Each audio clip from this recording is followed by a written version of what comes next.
आप देख रहे हैं अपना बिहार और आपके साथ मैं हूं विवेक। बीजेपी में बड़ा बदलाव हुआ है। 15 राज्यों के प्रभारी और सह प्रभारी बदल दिए गए हैं। बिहार और झारखंड के भी प्रभारी बदले गए हैं। महाराष्ट्र बीजेपी के सीनियर लीडर विनोद तावड़े को बिहार बीजेपी का नया प्रभारी बनाया गया है। वहीं उत्तर प्रदेश बीजेपी के पूर्व अध्यक्ष लक्ष्मीकांत वाजपेयी को झारखंड का प्रभारी बनाया गया। बिहार के senior BJP leader Mangal Pandey को भी बड़ी जिम्मेदारी दी गई। पूर्व स्वास्थ्य मंत्री मंगल पांडे को पश्चिम बंगाल का प्रभारी बनाया गया। और बीजेपी में बड़ा बदलाव, विनोद तावड़े के तौर पर लक्ष्मीकांत वाजपेयी जिन्हें झारखंड की जिम्मेदारी दी गई है और मंगल पांडे जो कि पश्चिम बंगाल के प्रभारी बनाए गए हैं। तो बीजेपी में बड़ा बदलाव किया गया। 3 बड़े चेहरे विनोद तावड़े, लक्ष्मीकांत प्रभारी झारखंड और मंगल पांडे जिन्हें झारखंड का दायित्व सौंपा गया है। अब चलिए प्रोफाइल देखते हैं। तो कौन है विनोद तावड़े, जानिए। विनोद तावड़े बिहार बीजेपी के नए प्रभारी हैं। महाराष्ट्र के रहने वाले हैं विनोद तावड़े। महाराष्ट्र में मंत्री भी रह चुके हैं विनोद तावड़े। महाराष्ट्र विधान परिषद में विपक्ष के नेता रह चुके हैं और इससे पहले हरियाणा बीजेपी के प्रभारी थे विनोद तावड़े। तो एक बड़ा फेरबदल यहां पर किया गया और 2024 की तैयारी में बीजेपी पूरी तरह से जुट गई है। जिस तरीके से केंद्रीय गृह मंत्री का सीमांचल दौरा होना है, उससे पहले बिहार बीजेपी के प्रभारी का बदल जाना, नई रणनीति के तहत ये सारी चीजें चल रही हैं। और नई रणनीति के तहत बिहार के प्रभारी, बीजेपी प्रभारी का नाम बदल गया है। विनोद तावड़े को नई जिम्मेदारी दी गई है। झारखंड में भी प्रभारी की अगर बात करें तो झारखंड प्रभारी भी बदल दिए गए हैं। लक्ष्मीकांत वाजपेयी हैं। मंगल पांडे को पश्चिम बंगाल की जिम्मेदारी दी गई। प्रभारी पश्चिम बंगाल बनाए गए हैं पूर्व स्वास्थ्य मंत्री। 2024 के लोकसभा चुनाव में 1.5 साल का वक्त है, लेकिन बीजेपी राजनीतिक विरोधी अभी से ही कसमसाने लगे हैं, जिनमें सबसे पहला नाम है नीतीश कुमार का, जिन्होंने विपक्षी लामबंदी के लिए पिछले दिनों 10 नेताओं से मुलाकात की। इसी बीच ममता बनर्जी ने 2024 में खेला की बात कहकर राजनीतिक हवा को गरमा दिया है। रिस्पॉन्स मिला, क्या रिश्ते निभेंगे? और खेलाटा बांग्ला থেকেই তৈরি হবে। क्या 2024 में खेला हो पाएगा? मोदी का कोई विकल्प नहीं है। नरेंद्र मोदी का कोई विकल्प नहीं है। पता चलेगा। प्रधानमंत्री जी आज राजपथ का नाम चेंज कर रहे हैं। वो तो पता ही चलेगा समय पर। ये सवाल इसलिए क्योंकि नीतीश कुमार दिल्ली की दौड़ लगा चुके हैं। दौरे से गदगद नीतीश कुमार कहते हैं कि दिल्ली का रिस्पांस बहुत ही अच्छा रहा, लेकिन नीतीश के दिल के कोने में अभी भी एक अगर मगर है जरूर।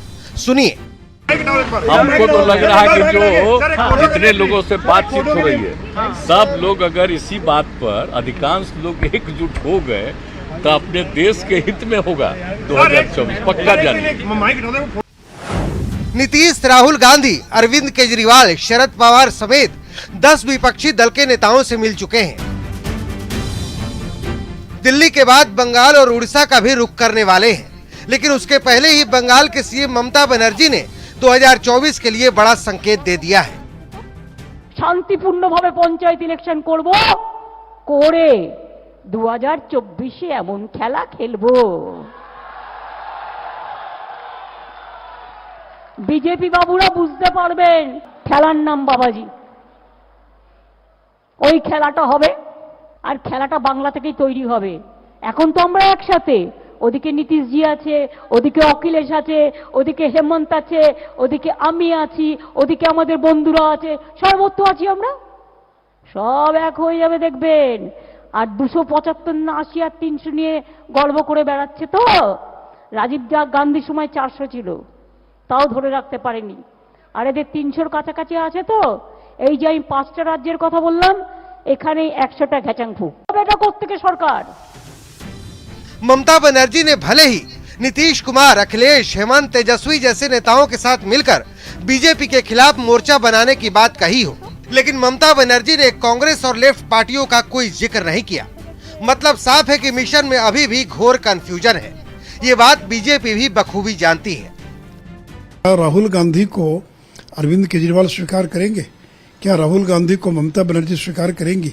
क्या केसीआर स्वीकार करेंगे? दिल्ली में आम आदमी पार्टी का मुकाबला किससे है? पंजाब में किससे है? कांग्रेस के साथ। सीपीएम का मुकाबला, लेफ्ट का मुकाबला केरल में किससे है? कांग्रेस के साथ है। टीएमसी जो है वो किससे लड़ रही है? तो इसलिए लोकसभा चुनाव में आपने देखा होगा कि बंगाल में भी बीजेपी 18 सीटें जीत गई।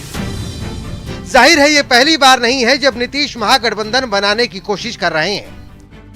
2015 में भी नीतीश कोशिश कर चुके हैं। अब देखना है कि 2024 की बिसात पर कौन बीस पड़ता है। दिल्ली से न्यूज 18 के लिए अमितेश सिंह की रिपोर्ट। আর খেলাটা বাংলা থেকেই তৈরি হবে।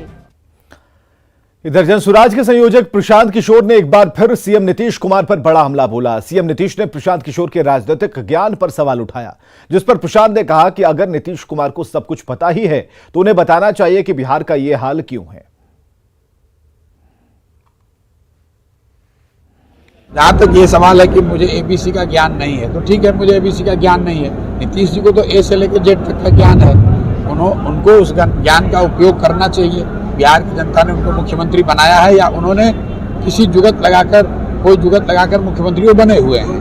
तो अपना जो उनका ज्ञान है ए से लेकर जेड तक, उसको लेकर बिहार में शिक्षा व्यवस्था सुधारनी चाहिए, बिहार में बच्चों के लिए रोजगार लाना चाहिए, बिहार की जो आज दुर्दशा है उसको बेहतर बनाना चाहिए। ये अगर ए से जेड तक नीतीश जी को ही सब मालूम है तो उनको ये सुधारने के पद पर भी तो वही बैठे हुए हैं। बिहार के वित्त मंत्री विजय चौधरी ने केंद्र सरकार पर बिहार में वित्तीय संकट पैदा करने की कोशिश का आरोप लगाया, जिस पर पूर्व डिप्टी सीएम तारकिशोर प्रसाद ने पलटवार किया। तारकिशोर प्रसाद ने कहा कि बिहार सरकार तो केंद्र की तरफ से भेजे गए पैसे खर्च भी नहीं कर पाती।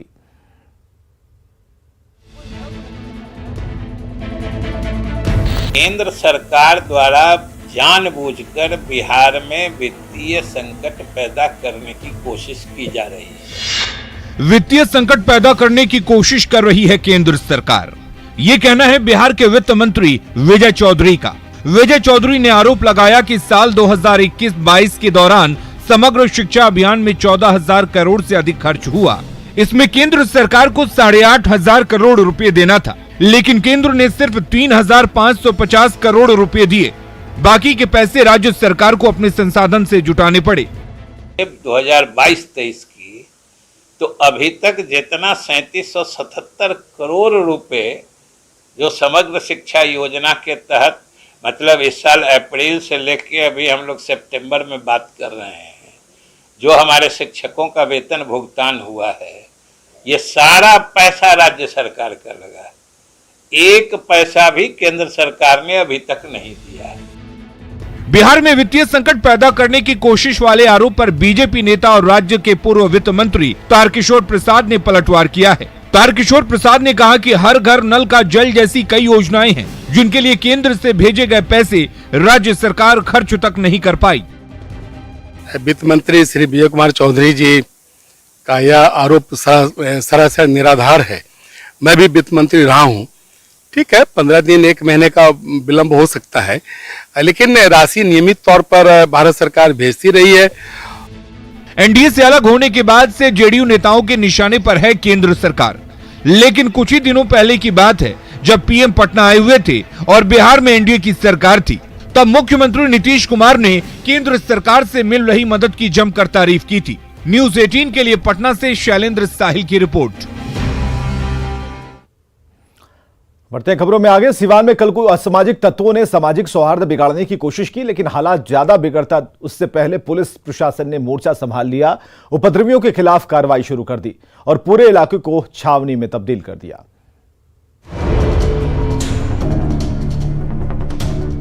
गांव की गलियों में छाई खामोशी और जमीन पर बिखरे ईंट पत्थर के टुकड़े इस बात की तस्दीक कर रहे हैं कि हालात सामान्य नहीं हैं।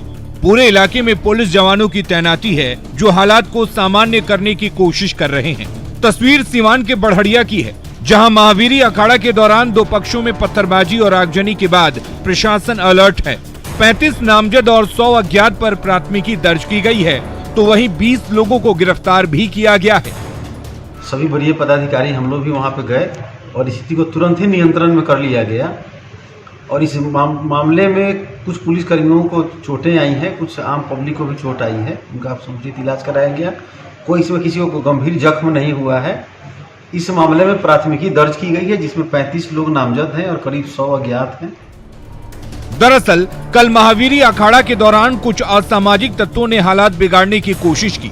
हालांकि पहले से पुलिस के कुछ जवानों की तैनाती तो थी, लेकिन शायद वो तैनाती काफी नहीं थी, इसलिए इस घटना में 6 पुलिसकर्मी और करीब आधा दर्जन लोग भी घायल हो गए। अब एसपी साहब कड़ी कार्रवाई का दावा कर रहे हैं और जो भी इस उपद्रव में शामिल थे उनकी पहचान कर ली गई है और बाकी जो अज्ञात हैं उनके भी पहचान की पक्का प्रयास किया जा रहा है और जो भी इसमें सम्मिलित है उन सबको कानून के कटघरे में यथाशीघ्र खड़ा कर दिया जाएगा। इसमें कड़ी कानूनी कार्रवाई की जाएगी। मेरा आप लोगों के माध्यम से यही आम जनता से अपील होगा कि कृपया किसी के अनावश्यक झूठे बहकावे में नहीं आए। फिलहाल पुलिस कड़ी कार्रवाई की बात तो कह रही है, साथ ही प्रशासन आम लोगों से किसी भी तरह के बहकावे में नहीं आने की अपील कर रहा है।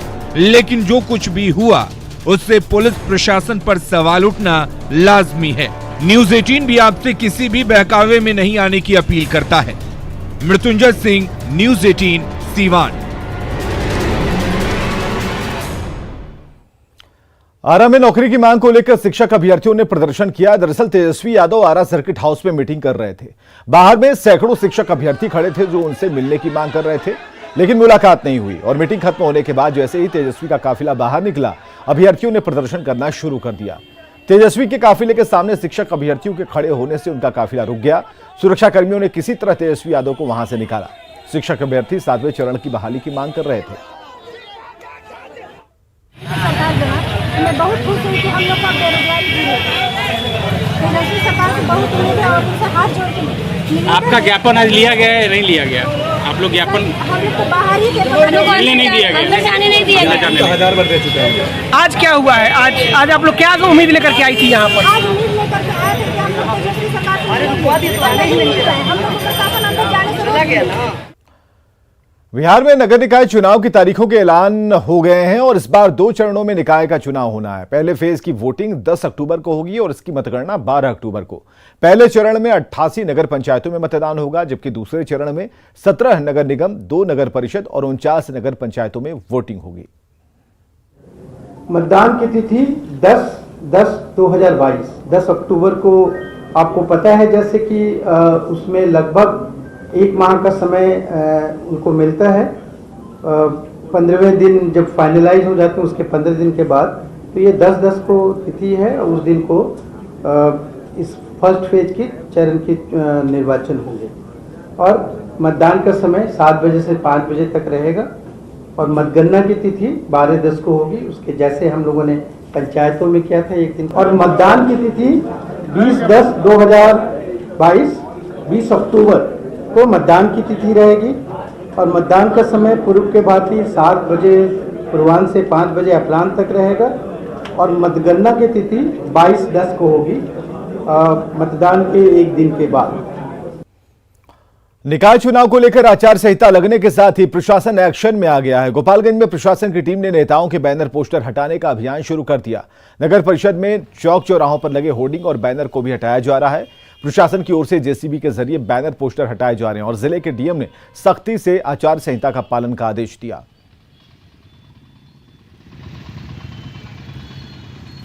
बीपीएससी 67वीं की पीटी की तारीख एक बार फिर बदल गई। आयोग ने अब 30 सितंबर को परीक्षा की तारीख तय की है। पहले यह परीक्षा 21 सितंबर को होनी थी, जो अब 30 सितंबर को दोपहर 12 बजे से दोपहर के 2 बजे तक होगी और भी एक ही पाली में होगी। अभ्यर्थियों को परीक्षा केंद्र पर 11 बजे तक पहुंचना होगा और इस परीक्षा के लिए अभ्यर्थी 20 सितंबर से आयोग की वेबसाइट से एडमिट कार्ड डाउनलोड कर सकेंगे। और आपको बताएं कि पेपर लीक होने के बाद यह परीक्षा रद्द की गई थी। मुजफ्फरपुर से बड़ी खबर है। झोला छाप डॉक्टर ने निकाली किडनी। जी हां, एक महिला की दोनों किडनियां निकाली गई। ऑपरेशन कराने गई थी महिला और महिला की हालत गंभीर बताई जा रही है। पीएमसीएच में इलाज चल रहा है महिला का। बरियारपुर थाना क्षेत्र का मामला, जहां महिला की किडनी एक झोला छाप डॉक्टर ने निकाल ली। ऑपरेशन कराने गई थी, लेकिन उसकी दोनों ही किडनियां निकाल ली गई। उसकी हालत गंभीर है और बताया जा रहा है कि उसे गंभीर स्थिति में पीएमसीएच में भर्ती कराया गया है। और प्रियांक सौरभ है हमारे साथ फोन लाइन पर। प्रियांक, क्या स्थिति है महिला की? जी पहले तो क्या हुआ कि मुजफ्फरपुर के बरियारपुर चौक पर एक निजी क्लिनिक चलता है। उस निजी क्लिनिक में उसे भर्ती कराया गया और जब हमने डॉक्टर से इस बात की जानकारी ली तो डॉक्टर ने बताया कि वह जो है वो दोस्तियारी में आया था और उसके बाद उसने इलाज की बात कही थी, जिसके बाद ऑपरेशन कर दिया गया और इस ऑपरेशन में गलती हुई और उस महिला का किडनी निकल गया है। उसके बाद उस डॉक्टर ने उसे पटना भेजा, पटना में एक निजी अस्पताल में भेजा गया। वहां पर जब उसकी स्थिति बिगड़ने लगी तो परिजनों को मुजफ्फरपुर के एसकेएमसीएच में भर्ती कराने के लिए कहा गया।